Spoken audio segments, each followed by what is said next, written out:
ప్రధాని నరేంద్ర మోడీ కొత్త కేబినెట్లో తెలుగు రాష్ట్రాల నుంచి 5గురికి అవకాశం దక్కింది. ఇందులో టీడీపీ నుంచి 2, బీజేపీ నుంచి 3 కేబినెట్లో జాయిన్ అవబోతున్నారు. ఏపీలో టీడీపీ ఎంపీలు కింజారపు రామ్మోహన్ నాయుడు, పెమ్మసాని చంద్రశేఖర్కు అవకాశం దక్కింది.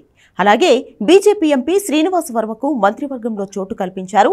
ఇటు తెలంగాణలో కిషన్ రెడ్డితో పాటు ఈసారి బండి సంజయ్కి అవకాశం ఇచ్చారు ప్రధాని మోడీ. కేబినెట్ పై ఆశలు పెట్టుకున్న పురంధరేశ్వరికి నిరాశే మిగిలింది. ఆమెను లోక్సభ స్పీకర్ చేస్తారన్న టాక్ నడుస్తోంది. ఈ కేబినెట్ లో జనసేనకు అవకాశం ఇవ్వలేదు. కేబినెట్ విస్తరణలో ఛాన్స్ ఇస్తారని అంటున్నారు. తెలుగు రాష్ట్రాల నుంచి 5గురు కేంద్ర మంత్రులుగా ప్రమాణం చేస్తున్నారు. ఏపీ నుంచి టీడీపీకి చెందిన కింజరపు రామ్మోహన్ నాయుడికి ఛాన్స్ దక్కింది. ఆయన శ్రీకాకుళం పార్లమెంటు సభ్యుడు. టీడీపీ నుంచి 3వ ఎంపీగా ఎన్నికయ్యారు. Electrical engineering graduate. Rammohan Naidu తండ్రి ఎర్రన్నాయుడు గతంలో 1996లో యునైటెడ్ ఫ్రంట్ ప్రభుత్వంలో మంత్రిగా పనిచేశారు.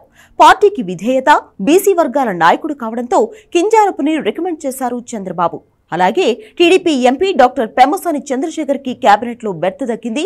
గుంటూరు పార్లమెంటు సభ్యుడైన ఆయన మొదటిసారి టీడీపీ ఎంపీగా గెలిచారు. ఎంబీబీఎస్ డాక్టర్, అమెరికాలో పీజీ పూర్తి చేసుకున్నారు. ఎన్ఆర్ఐ అయిన పెమ్మసాని వైద్య, విద్య, ఫిజిషియన్ రంగాల్లో నిపుణులు. పెమ్మసాని ఫౌండేషన్ పేరుతో సేవా కార్యక్రమాలు కూడా చేస్తున్నారు. ఎన్ఆర్ఐ పారిశ్రామికవేత్తగా తనకున్న అనుభవంతో ఏపీకి పెట్టుబడులు తీసుకొస్తారని చంద్రబాబు భావించారు.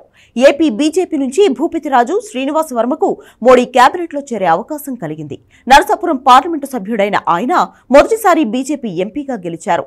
30 ఏళ్లుగా పార్టీని నమ్ముకుని పనిచేస్తున్నారు. నరసాపురం ఎంపీ టికెట్ కోసం రఘురామకృష్ణరాజు ఎంతగా ప్రయత్నించినా సామాన్య కార్యకర్త స్థాయి నుంచి కష్టపడుతున్న భూపతిరాజుకే ఛాన్స్ ఇచ్చింది బీజేపీ.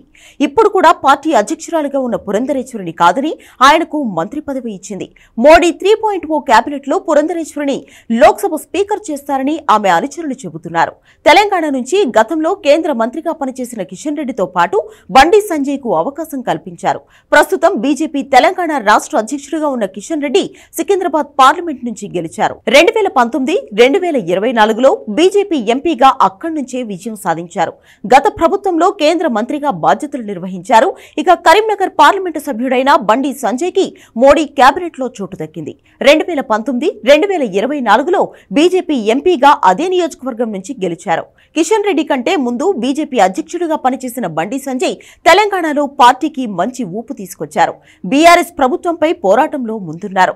కార్పొరేటర్ నుంచి ఎంపీగా ఎదిగిన బండి సంజయ్ దశాబ్దాలుగా పార్టీని నమ్ముకుని పనిచేశారు. అందుకే విధేయతకు అవకాశం ఇచ్చారు నరేంద్ర మోడీ.